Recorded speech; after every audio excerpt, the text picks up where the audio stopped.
కొంచెం ఆలోచించండి. రాజమాత నా వంటి సామాన్యుని తమ గదికి పిలిపించి ఎందుకు మాట్లాడతారు? కానీ మీరు రాగానే నన్ను ఎందుకు వెంటనే వెళ్ళిపోమన్నారు? రాజమాత దగ్గర రాణా గారి చిన్నప్పటి వస్తువు ఒకటి ఉంది. అది దుర్గామాత తావీజ్. అయితే అలాంటిది ఎవరి దగ్గరైనా ఉండొచ్చు. మీరా తావీజుని తెరిచి చూస్తే దాని మీద నా పేరు కనిపిస్తుంది. ఇది అందరి దగ్గర ఉంటుందా? నేను నిజం కోసం వచ్చాను, కానీ మీరేంటో కట్టు కథలు చెప్తున్నారు. నీచమైన కాకమ్మ కథలు.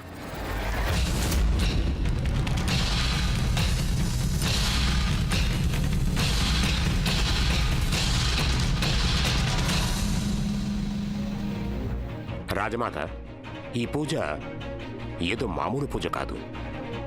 కనుక ఈ పూజ చేసేవారు స్వచ్ఛమైన మనసుతో సంకల్పం చేసుకోవాల్సి ఉంటుంది. తన పుత్రుడికి దీర్ఘాయుష్షు సమృద్ధి కావాలని, దానికి అన్ని త్యాగం చేస్తానని. ఆ త్యాగానికి ప్రతీకగా యజ్ఞానికి ముందు తల్లి తన రక్తంతో జగన్మాత విగ్రహానికి అభిషేకం చేయాలి. రాజమాత ప్రియంవదా సింగ్ దేవ్ రక్తం కేవలం ఈ శరీరంలో ప్రవహించడానికి మాత్రమే కాదు పురోహితులు గారు. ఆ అవసరం వచ్చినప్పుడు మేం మా పుత్రుని కోసం మా రక్తంలో చివరి బొట్టు వరకు తర్పణం చేయగలం. ఈ పాత్ర ఏమిటి? మేం మా రాణాగారి కోసం రక్తంతో సముద్రాన్ని నింపగలం.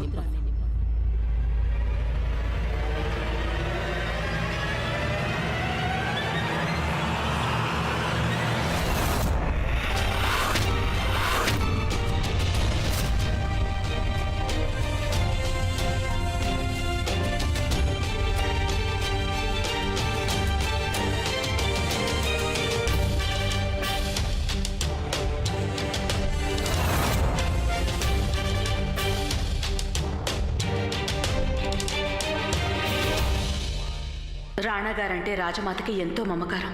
ఆ సర్దార్ చెప్పిన మాటలు నాకు నమ్మకూడదనిపిస్తోంది. దుర్గమ్మ తల్లి, సర్దార్ మాటల్లో నిజం ఉండకూడదు.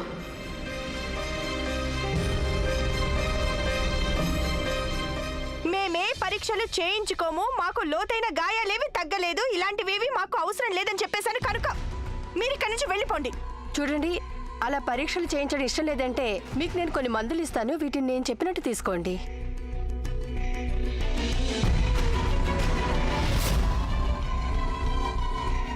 తీసుకోండి. ఇవ్వండి.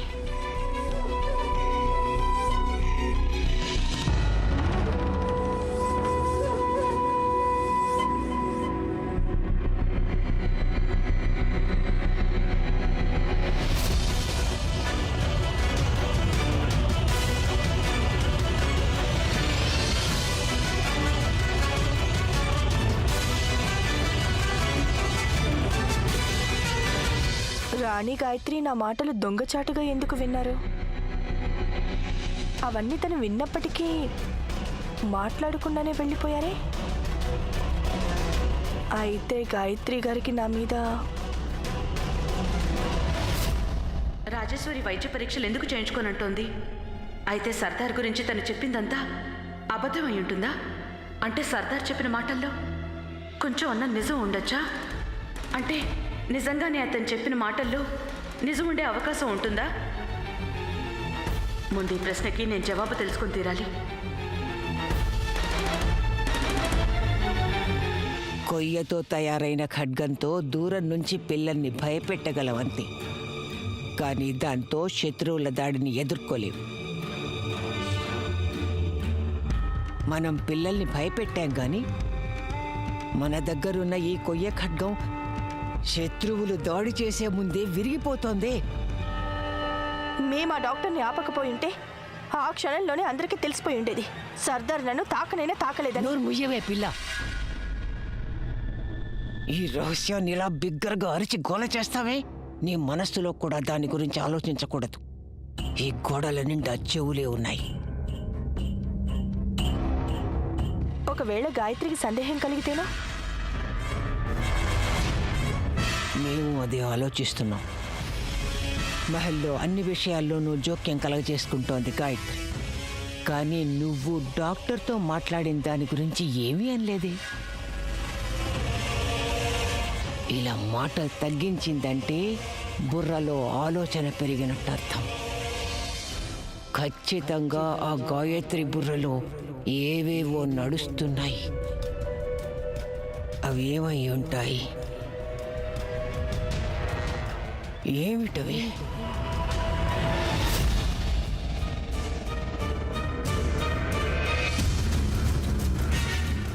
మీరా తావీజుని తెరిచి చూస్తే దాని మీద నా పేరు కనిపిస్తుంది.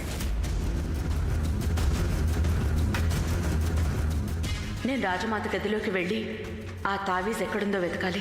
ఎలాగైనా ఈ పని చేయాలి.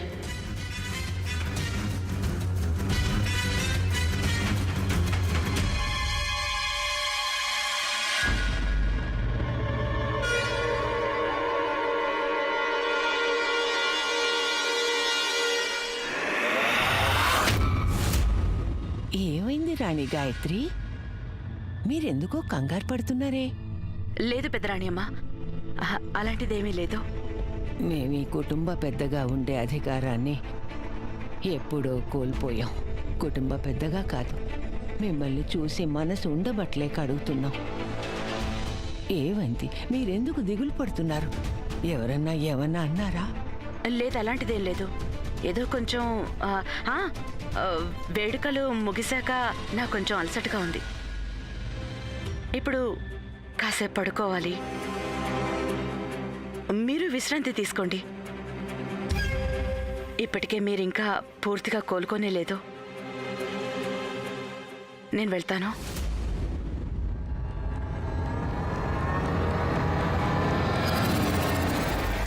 మా నుంచి మీరేదో దాస్తున్నారు రాణి గాయత్రి. అదేమిటో మేం తెలుసుకోకుండా ఉంటాం. తప్పకుండా తెలుసుకుంటాం.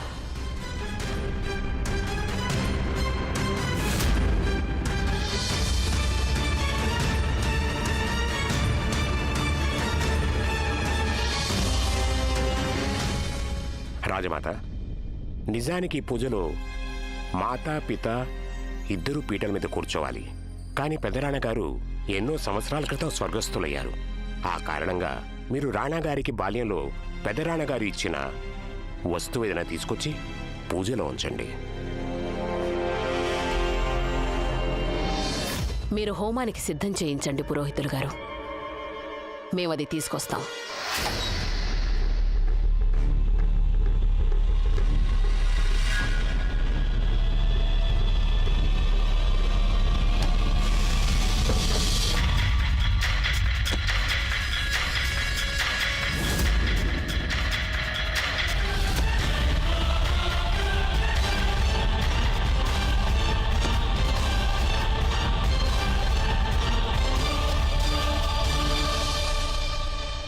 ఆ దగాకోర్ని నేను నమ్మకుండా ఉండాల్సింది. ఆయన రాజమాత ఎప్పటికీ అలా చెయ్యరు.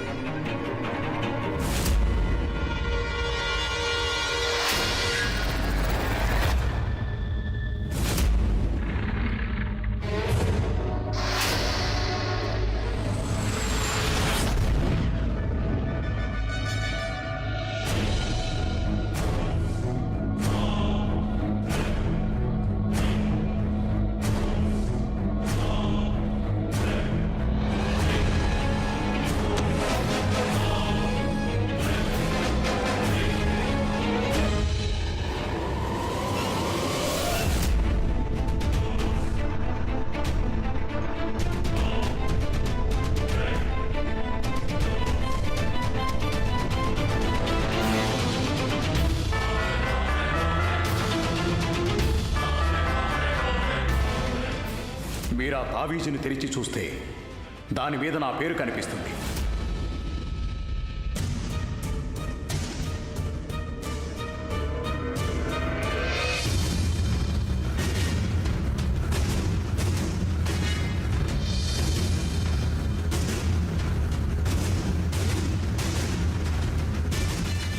ఇందులో అలాంటిదేమీ లేదు. వాడు అబద్ధం చెప్తున్నాడు. అసలు నేను రాజమాతను అనుమానించడం ఏంటి?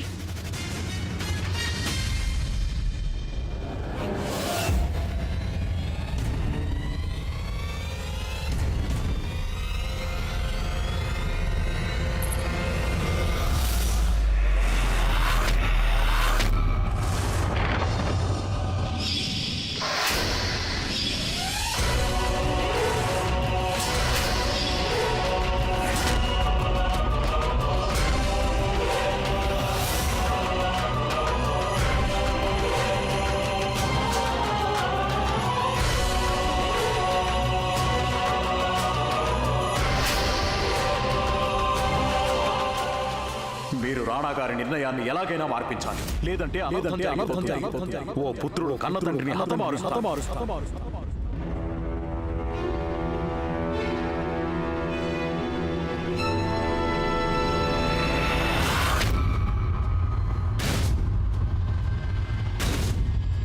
పూజకి సమయం అయింది. ఇవన్నీ రాజపురోహితుల దగ్గరికి చేర్చండి. అలాగే రాణి గాయత్రీదేవిని రమ్మనండి.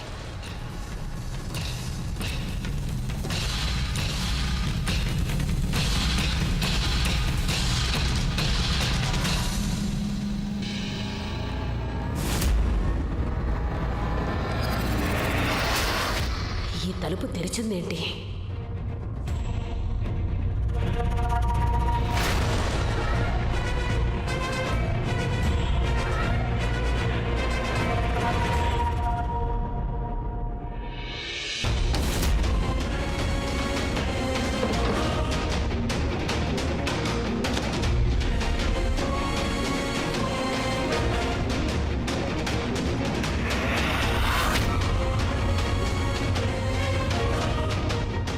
మేమే తొందరలో ఈ తలుపు ముయ్యడం మర్చిపోయి ఉంటాం.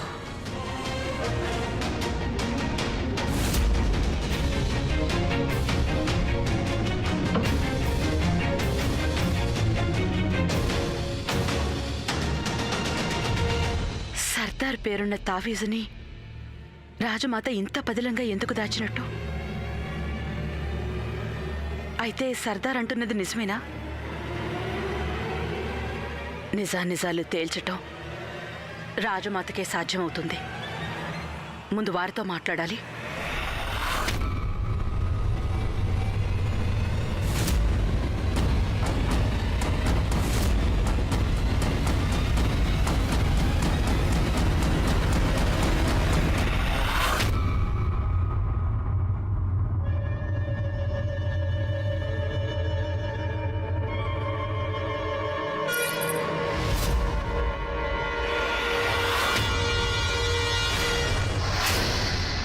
మీ కాలిపట్టి కారాగారంలో ఎందుకుంది?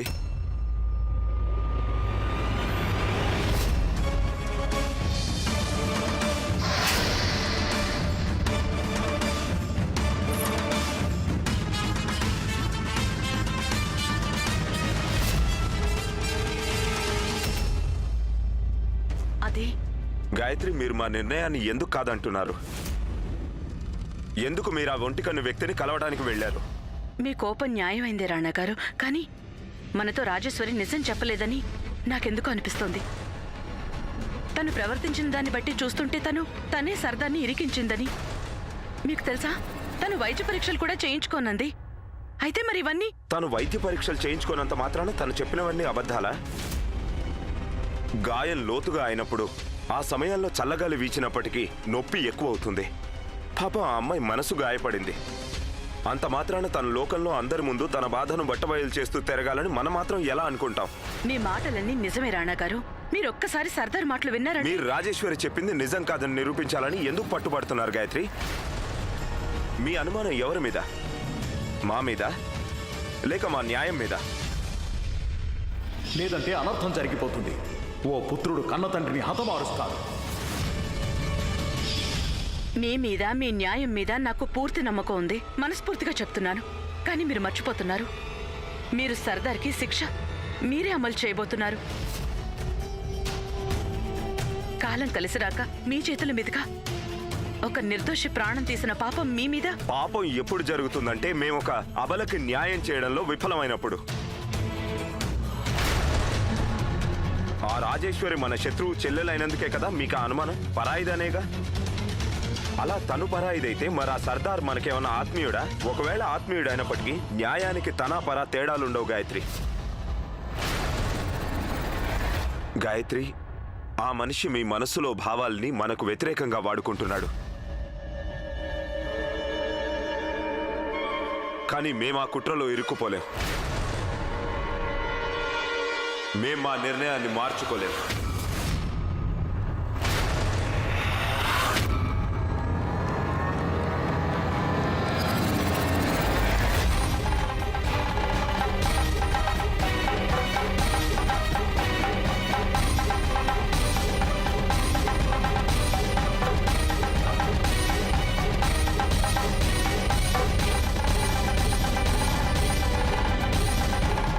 అసలు ఈ గాయత్రి ఆ సర్దార్ని ఎందుకు కాపాడాలనుకుంటోంది? అతని గుండెల్లో ఎంతటి రహస్యం ఉందంటే అది తెలిస్తే ఆమిర్ కోట్ పునాదులే కదిలిపోతాయి. అయినా కాపాడాలనుకుంటుందా? ఒకవేళ గాయత్రికి ఆ రహస్యం ఏమిటో తెలిసిపోయి ఉంటుందా? ఇప్పుడు ఆట మరింత రసవత్తరంగా ఉంటుంది. తురుపు ముక్క ఇప్పుడు గాయత్రి చేతిలో ఉందన్నమాట. ఇకపై గాయత్రి ఎక్కడుంటే మేము అక్కడే. తేనె పట్టు చేతికి అందాలంటే తేనెటీగల్ని వెంటాడక తప్పదు.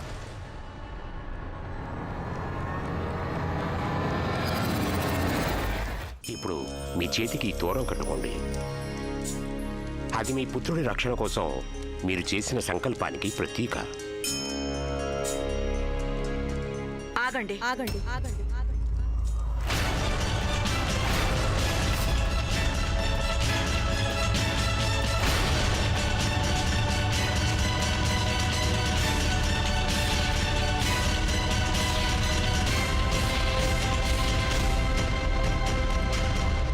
ఏమైంది రాణి గాయత్రి? మీరు పూజను ఎందుకు ఆపుతున్నారు? శుభమాని పూజ చేస్తుంటే ఇలా విఘ్నం కలిగించడం సరైన పని కాదు రాణి గాయత్రి. నాకు తెలుసు పురోహితులు గారు, ప్రార్థన చేయడానికి స్వచ్ఛమైన మనసుండాలి. అలా మనసులో సత్యం లేకపోతే ఆ ప్రార్థనకి అర్థం ఉండదు. కనుక అలాంటి ప్రార్థనని ఆదిలోనే ఆపేయడం మంచిది కదా రాజమాత.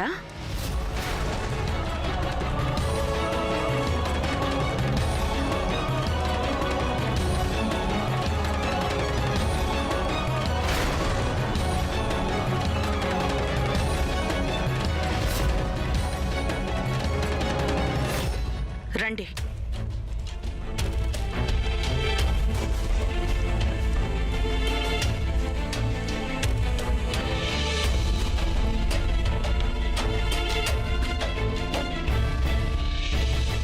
రాజమాత, నేను నిజం తెలుసుకోవాలి. అసలు ఈ మహల్లో ఏదైనా రహస్యం ఉందా? దాన్ని ఇప్పటికీ మీరెందుకు దాచిపెడుతున్నారు? నిజంగా ఆ రహస్యం ఈ రాజ్యాన్ని సర్వనాశనం చేస్తుందా? అవునంటే ఆ రహస్యం ఏమిటి? ఎవరికి సంబంధించింది? రాజమాత, నేను మీ కోడల్ని.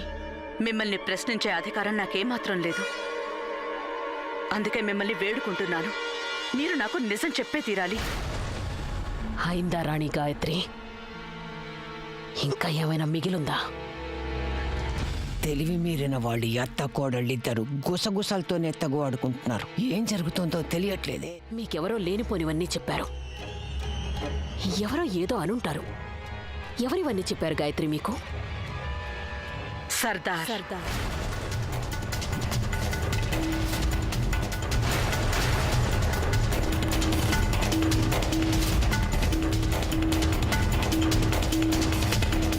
మీరు సర్దార్ని కలిశారా? ఆ మనిషి ఎప్పుడూ నిజాలు చెప్పలేదు. ఖచ్చితంగా వాడు మీకేవో కట్టుకథలు చెప్పి ఇలా పంపించాడు. మా బాధంతా మీరు బురదలోకి దిగారు గాని కమలం మీకు దక్కలేదు. నేనతని మాటల్ని నిజాలనుకోవడం లేదు.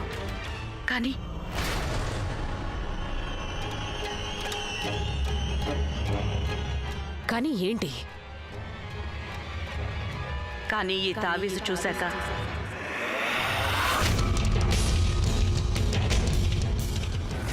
అవి అబద్ధాలని అనుకోవడం లేదు.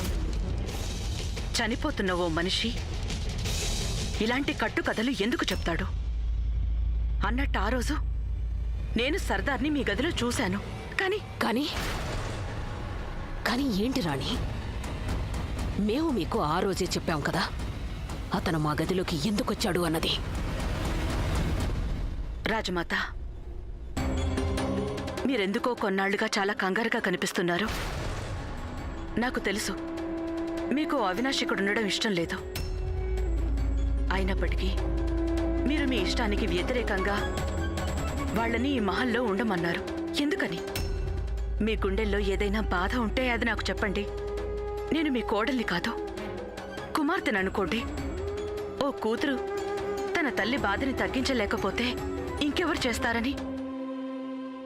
రాజమాత, ఇప్పుడు మీరు ఇంకేమీ దాచకండి. ఎందుకంటే అలా సర్దారు మాటల్లో రవ్వంతైనా నిజం ఉంటే రాణాగారికి పాపం చుట్టుకుంటుంది, మహాపాపం. నా కోసం కాకున్నా రాణాగారి కోసం మీరు నాతో నిజం చెప్పాలి.